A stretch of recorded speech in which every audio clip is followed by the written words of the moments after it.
talk to. So I'm sitting out in the lounge and they come over and they're lonely, they want to talk. I go to the nursing home, same thing there. A lot of those guys and girls up there, their families live far away, they have no visitors, and they want someone to interact with. What requirements would someone need to have to offer you a few hours a week to do that, one of our viewers? Well, all they would have to do is to go in and be, you have to be fingerprinted and then get a TB test. And then they'll have an application form that you fill out, and that's all that's required. They do a background check They do a little background check. to make sure you've not been involved in child or elder abuse. So that you can come in and that it'll be safe for the veteran. A lot of the veterans are feeble, a lot of them are totally mentally sharp, and they don't want people taking advantage of them. Oh yeah, I had a case I dealt with. It was one of the widows now, but her husband was in the first stages of it, and he was, well, I can do it, I can take it. And one night he got in the car to go up to the local store to get something, and he ended up in Pahrump. And he called her and he don't know how the hell he got there. But that was the last time he drove the vehicle. Do you have any spiritual practice that you do, personal spiritual practice, other than your service and communion, that you think is important to you? I like to take that moment every day, and I call it talking with the Creator, where I go to a quiet place in at my home in my backyard. I have a little fountain, and it's where I go to reflect, and that's where I talk to God in my own way. It's no form of prayer, but my father-in-law taught me that. He would go in the woods on a Sunday. He didn't believe in formal religious, and he always went where the Creator had created, he said.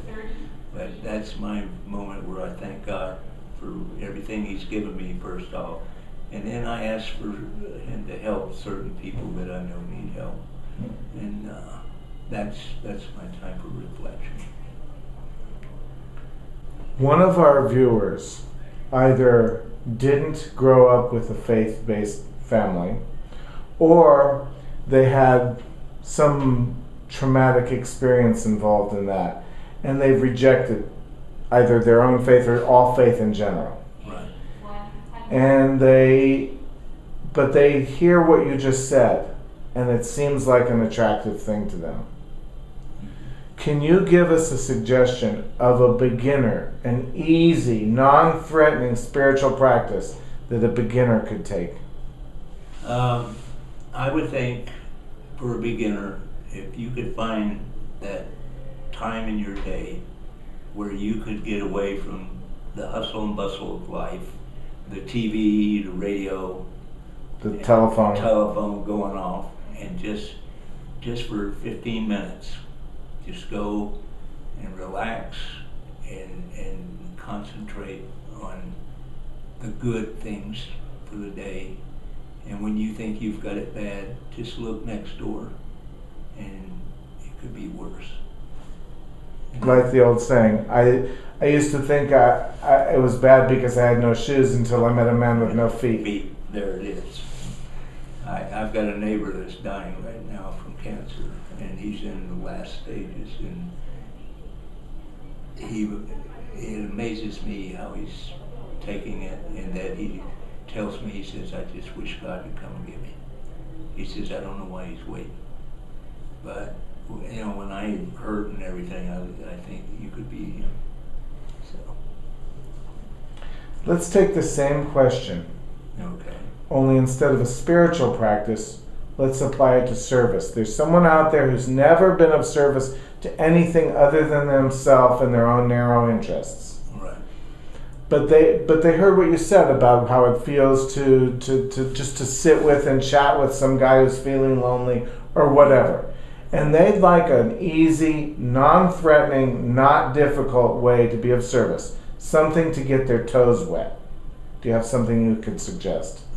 We have several programs. One is at the clinics, we have ambassadors, we call them. And when they come in the clinic, they just ask them what service they're here for, and they can take them to that particular service. Like the gal who brought me in this room. Yes, like the gal out here. Another one is just serving coffee. It's a sit-down job, and they'll come over and you just pour them a cup of coffee, and they take care of it after that.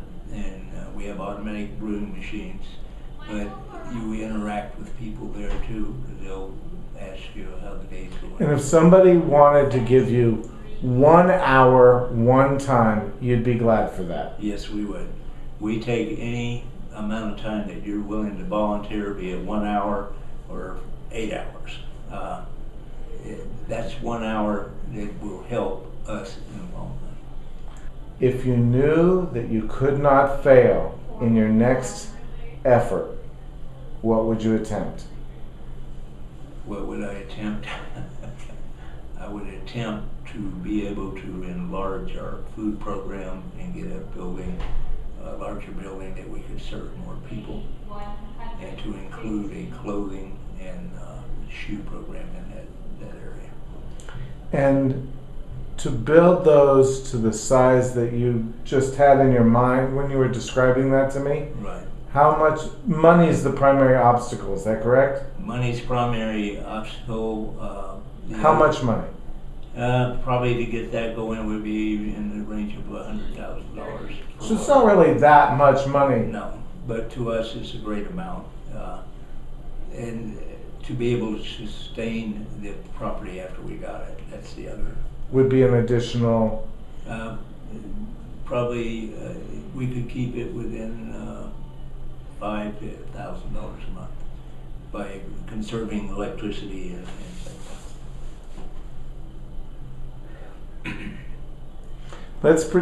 Sometime this year or next, mm-hmm. humanity is going to pass 7 billion people. We may already have done it. Right. It's like right now. It's happening. Yeah, we're right there. No one knows for sure exactly. But let's pretend that all 7 billion of us were watching this video and listening to what you have to say. Mm-hmm. What would you say to us? I would say that you need to remember your fellow man and to give him consideration and be willing to give out that helping hand if he should falter. Don't hold grudges with religious or ethnic backgrounds, and to be willing to give your heart to that person. And that if everyone in the world would do this, it would be a lovely, lovely place to live. I agree. If I could give you a superpower, any superpower, one that you've heard of or one that you make up right now, what superpower would you request? I'd want to have the gift of healing. Healing. So like lay your hands on and your cancer would disappear. It disappear, whatever ailment you have, be it physical, mental, or what have you, that I could use that power to heal. Even if it couldn't apply to you. Even if it could. Even if you stayed sick, but you could heal others, that would be great in my mind. What's your favorite movie? My favorite movie? That's a good question. I think Gone with the Wind. Gone with the Wind. With Clark Gable. That's fine. Bad times in the Old South. Yes, they were. Who are your heroes? If you can believe this, John Wayne was one of them. To me, he was a super guy. Why? He was He's not one that people typically name. Most of the people say Gandhi, King, you know. No, to me, he was the true spirit of the American man. And he, be it the cowboy or whatever part he ever played, but in true life, he was that way too. He was giving and helping, so, and I like him. Is there anyone besides him you'd like to name? Uh, anyone beside him was President John F. Kennedy, And why? because I thought he was a good president, even though he had failings, as all humans do. We fail a lot, but It wasn't because he was Catholic. No, it wasn't because he was Catholic. That had nothing to do with it. He, I think when he made the one statement, do not ask what your country can do for you, but what you can do for your country. And we could sure use that in this present day and time. It seems like I would everybody agree. wants a handout, you know, and there's just not enough to go around. But Well, actually, I believe there is enough to go around. people. The problem is there are people taking big hands at big full. hand, yeah. Big hands Much. You know, when this guy needs an extra $2,000 a month, and this guy's taking an extra 15 mil mil a month. a month. Oh yeah. You know what I mean? I understand totally. How many people could we take care Take of care with of. that guy, with that one guy's money? Yeah, if he didn't take it all. Yeah, I agree. You got a point. Is there anything I've neglected to ask you that you think would support the mission of these videos that you would like to mention right now? Or even just your own editorial? Yeah. Well, my own thing is, like I said earlier, I felt that I was given a choice of life, not my own choice, but by a greater power to stay here. And I will never forget, I came home, and when I came home, there was a captain on our team, and they were having his funeral the day I came home. And that's when it hit me that I needed to pay back, or to pick up that torch, as I said earlier, and to carry on and help folks. And that's why I've dedicated my life. You know, as long as I'm able to do it, I will continue to do it. And to me, the rewards are just unbelievable. They're not in monetary value. It's in the heart. To be able to see someone smile who hadn't smiled in a long time, you know, someone to grab you and hug you and thank you. And the one thing with the homeless program that really gets to me is these people have lost total everything. They're at the very bottom of the pile, and to be able to get them back in society, to treat them with respect, and to see them come and blossom again in society and become an integral part of it again. To me, that's the greatest reward ever. Yeah. How can we end homelessness?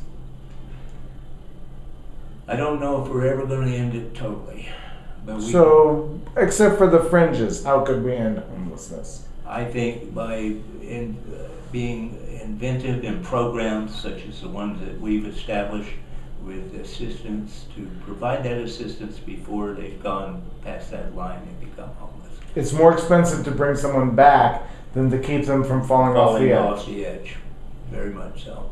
And, you know, So you think the federal government should be funding that? I think they could get more involved. Right now, it's strictly on what we could raise on our own. And if they would help with grants and things of that nature, that would help. We also, someone outside. Yeah, I saw them. They bent down there doing something on the floor there. Yeah, but that would help tremendously, and I think that would help us, plus offering jobs. And not all construction jobs. All these job programs I see coming out are all for heavy construction, you know, and a lot of folks can't I do can't that. do that. I mean, I'm physically able, but I don't have the talent. Talent to go for there, you know, and we need to get that other part of our society that